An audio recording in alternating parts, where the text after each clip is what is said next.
AI के साथ इस क्विक रिवीजन में स्वागत है। चलिए सबसे जरूरी कॉन्सेप्ट्स को जल्दी से समझते हैं। तो चलिए समझते हैं भारत के आर्थिक भविष्य के इस ब्लूप्रिंट को। विजन तो है एक हाईटेक विकसित अर्थव्यवस्था का, पर हम यहाँ तक पहुंचे कैसे और आगे का रास्ता क्या है? भारत की आर्थिक कहानी को हम 3 खास हिस्सों में देख सकते हैं। शुरुआत हुई थी कृषि विकास से, फिर 1991 के सुधारों ने एक नए दौर की नींव रखी।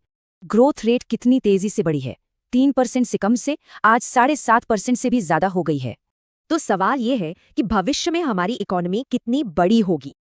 आज की तारीख में भारत की अर्थव्यवस्था 3.7 ट्रिलियन डॉलर की है और 2047 तक ये करीब 10 गुना बढ़कर लगभग 35 ट्रिलियन डॉलर तक पहुंच सकती है।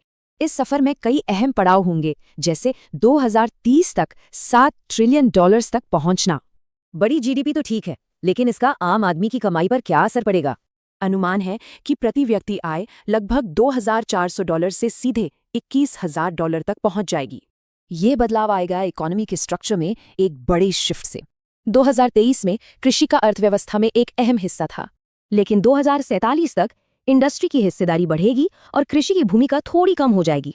सबसे जरूरी बात, लक्ष्य है भारत को एक ग्लोबल मैन्युफैक्चरिंग हब बनाना। तो इस बड़े लक्ष्य को हासिल कैसे किया जाएगा? चलिए देखते हैं इसके तरीके। सरकार की कई पहलें मैन्युफैक्चरिंग, इन्वेस्टमेंट और इंफ्रास्ट्रक्चर को बढ़ावा दे रही हैं। मेन फोकस है नियमों को आसान बनाना ताकि बिजनेस करना आसान हो सके, और इसका असर भी दिख रहा है। लॉजिस्टिक्स के मामले में रैंकिंग पहले ही काफी सुधर चुकी है।